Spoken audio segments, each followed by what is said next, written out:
Pozdravljena, Barbara. Dobar dan. Mesec dni po nemških volitvah se bodo predvidoma jutri vendarle začela resna pogajanja o novi vladi in to v režiji črno-rdeče naveze krščanskih demokratov in socialdemokratov. Velika koalicija se je zdela daleč najverjetnejša že takoj po volitvah. Zakaj potem toliko omahovanja? Velike koalicije med krščansko-demokratsko kanclerko Angelo Merkel in socialdemokratsko stranko Sigmarja Gabriela si, kot kažejo tudi raziskave javnega mnenja, želi velika večina Nemcev. Kot je pokazala že prva takšna vlada po letu 2005, pa lahko iz nje kot zmagovalka izide le ena stranka. To je leta 2009 s prepričljivo zmago na volitvah dosegla kanclerka Merklova. Socialdemokrati so tedaj doživeli svoj zgodovinski poraz in ne preseneča, da zdaj postavljajo toliko pogojev za reševanje politične stabilnosti države, pa čeprav svojimi programi volivcev niso prepričali. V računici socialdemokratov je predvsem navzoč tudi strah pred uničujočim koalicijskim poljubom kanclerke Merklove, ki je doslej kot po pravilu povzročil strm padec volilne podpore njenih partnerjev v vladi. Zdaj liberalcem, prej, kot se omenila, prav SPD. Znameniti upokojeni socialdemokrat Franz Müntefering pa je nekoč tudi dejal, da je opozicija gnoj.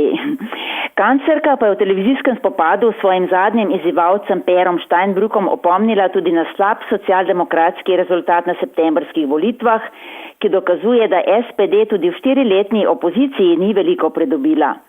Socialdemokrati se tudi zavedajo odgovornosti pred državljani, znana pa jim je morda tudi velika verjetnost, da se Angela Merkel ne bo potegovala še za 4. mandat. Kanclerka je že med svojim vzponom na oblast ostro kritizirala krščansko-demokratskega predhodnika Helmuta Kohla, ki se ni znal pravočasno umakniti, poleg tega pa tudi v CDU še ni videti nikogar, ki bi bil dorasel. Zato bodo morda čez 4 leta politične karte razdeljene na novo. In še nečesa ne smemo pozabiti, če bi se pogajanja ponesrečila, v Bundestagu nima večine konzervativna unija, ampak jo imajo levičarske stranke. Socialdemokratski prvak Sigmar Gabriel je že opozarjal, da ni nobene potrebe po novih volitvah, kar morda pomeni, da bi socialdemokrati in zeleni v najbolj skrajni sili, recimo če na kocki politična stabilnost države, morda vendarle zatisnili nos in se pustili podpreti stranki levice, ki zaradi svojih zvez z nekdanjo komunistično stranko vzhodne Nemčije in skrajno zahodno nemško levico še vedno velja bolj ali manj za odpadnico. Kaj pa javno mnenje? Če te prav razumem, si omenila, da je v večjem delu naklonjeno veliki koaliciji. Nemško javno mnenje je zdaj vsekakor za veliko koalicijo med SPD in unijo CDU-CSU. To pa se lahko hitro spremeni, če nova vlada ne bo uspešna.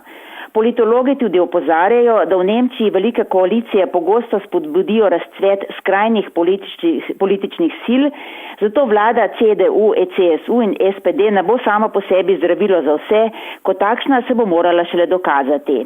Katera so tista glavna razhajanja med največjima strankama nemške politične arene, ki bodo krojila koalicijska pogajanja? Kolikšen je na eni in na drugi strani sploh manevrski prostor za popuščanje? Socialdemokrati so se že odpovedali zahtevam po višjih davkih, konzervativci pa zdaj iščejo načine, kako bi vendarle sprejeli zakonsko zajamčeno najnižjo plačo v višini 8,50 € na uro za vse gospodarske panoge.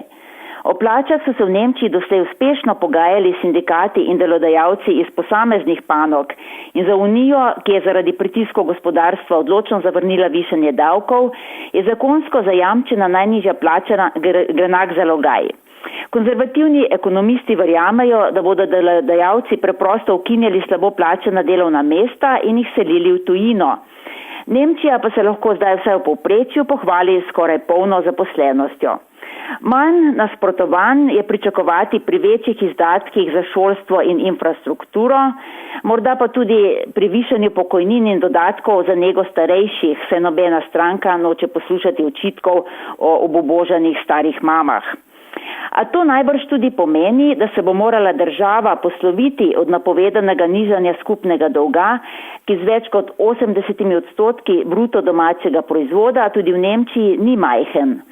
Dokler gospodarstvo dobro deluje, bo državna blagajna še naprej polna, Če bodo ambiciozni novi programi obeh koalicijskih pogajalk, vedeti moramo, da tudi Unija CDU-CSU ni brez svojega spiska, če bodo ti programi prizadeli gospodarstvo, pa bo težje. Eden najbolj poučnih primerov je dvomljivi uspeh prehoda na obnovljive energetske vire, ki ga je že pred desetletjem sklenila socialdemokratsko zelena vlada kanclerja Gerharda Schröderja. Nemčija res skokovito prehaja na nove energetske vire, a se zato, ker zanje država plačuje težke subvencije, enako skokovito višajo tudi cene energije in celo onesnaženost ozračja.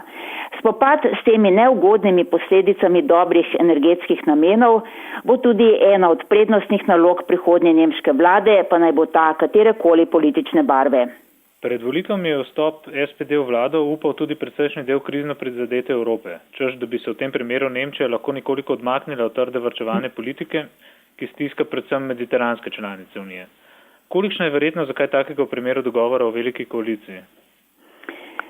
Čeprav je kanclerka ob evrskih krizah odigrala vlogo stroge zagovornice zategovanja pasu, pa je prav za vsak korak svoje evrske politike dobila tudi podporo Bundestaga in še posebej SPD. Zdaj, ko se vrsti kriznih držav napovedujejo lepši gospodarski časi, je še manj razlogov za spremembo nemškega prepričanja, da skupne varščine za dolgove ne koristijo prav nikomur. Socialdemokrati bodo morda bolj poudarjali programe za zaposlovanje mladih evropskih brezposelnih ter prisluhnili pritožbam zgodovinsko najpomembnejše zaveznice Francije ali še koga. Nihče pa ne bo tvegal prehudih ran za nemško gospodarstvo. Nasprotno, zaradi okoljskih predpisov in sprememb pri določanju izvora proizvodov, Berlin že gradi okope proti bruselski evrokraciji. Tudi pri reševanju držav v krizi, kanclerka že dolgo ni več tista, ki udarja z bičem vse, ki se zaračunajo pri gospodarskem in družbenem razvoju, zdaj stisne razvpita trojka Evropske unije, Mednarodnega denarnega sklada in Evropske centralne banke. Zadnja prevzema tudi odgovornost za čiščenje bank in druge nujno potrebne ukrepe za premagovanje krize skupne evropske valute.